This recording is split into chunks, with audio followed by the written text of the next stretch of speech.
Hindi raw standard na coaching style ang maring dahilan sa pagkalunod ng dalawang Ateneo athletes sa kanilang training camp sa Aurora Province. Ayon po yan sa Philippine Sports Commission. Sa panig naman ng Aurora Police, lumalabas na hindi raw nagkulang sa paalala ang pamunuan ng resort sa kung saan lamang dapat mamalagi ang nasabing team. Nasa frontline na balitang yan si Gio Robles. Boy guys, see you next month. Inilabas na ang resulta ng medico-legal ng yumaong Ateneo student-athlete na si Rene Baterbonia. Asphyxia by drowning ang sanhi ng pagkamatay ni Baterbonia ayon sa Aurora Police Provincial Office. Bigla po silang nahila sa mas malayo na parte ng dagat at hindi na po sila nakita. So nagkaroon po agad ng paghahanap after several minutes bago po sila nakita.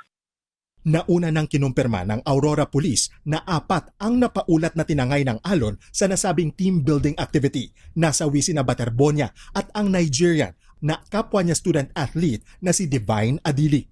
Tumagal ng higit kalahating oras bago nahanap ang mga biktima 5 dipa ang layo mula sa dalampasigan. Ayon sa salaysay ng 2 pang muntikang malunod, nakalinya silang lumusong pero nakabalik agad ang iba sa pampa. Nilinaw din ng Aurora Police na walang nakitang pasa sa katawan ni Baterbonia at Adili. Base sa salaysay ng pamunuan ng resort kung saan ginanap ang training, nangyari raw ang insidente sa bahagi ng dagat 300 metro ang layo mula sa resort. Hindi raw nagkulang sa paalala ang resort. Kasi po ng resort owner na safe po sa harap nila at doon po yung lifeguard nila. Yung kondisyon ng dagat natin dito sa tapat ng resort ay safe dyan, mababa dyan. Alam natin ang sitwasyon ng dagat dyan. Pero po, gaya nga po na sinabi ko kanina, yung pong team ay gusto ng bagay po silang humingi po sila na huwag silang pakialam sa gawin nila activity. Sa stakeholders meeting na pinangunahan ng Philippine Sports Commission, nilinaw ng PSC at UAAP na hindi standard ang ginawang coaching style ni Blue Eagles coach Tab Baldwin. Definitely, hindi po yan standard.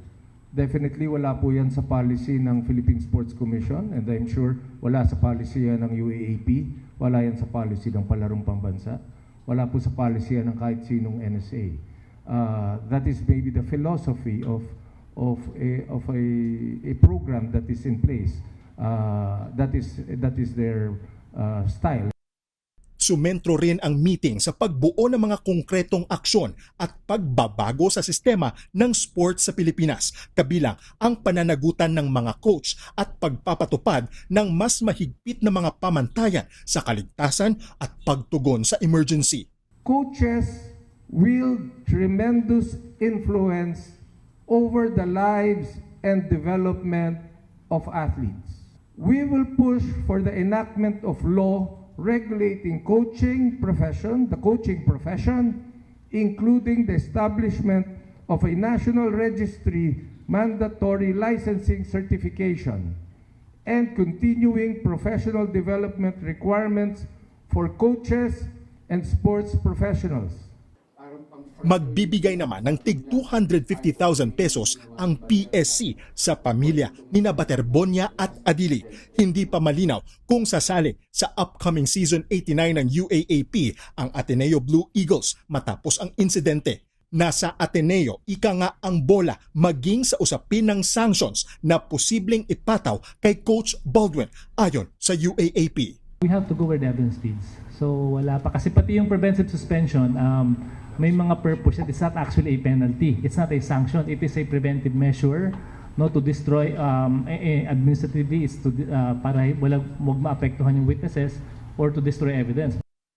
Hindi pa naglalabas ng pahayag si Coach Tab sa nangyari. Ayon sa Aurora Police, wala pang sinumpaang salaysay ang teammates ni Baterbonia at Adili. Tanging coaching staff pa lang daw ng koponan ang nakapagbigay ng joint sworn statement. Inatasan naman ng DOJ ang NBI na bumuo ng task force para magsagawa ng investigasyon sa insidente. Nagbabalita mula sa Frontline, Gio Robles, News 5. Mga kapatid, Ed Lingaw po, maging maalam at may pakialam sa mga napapanahong balita sa ating bansa. Para sa mas malilimang pagtalakay at paghimay sa mga issue at headlines, mag-follow at mag-subscribe sa social media pages ng News 5.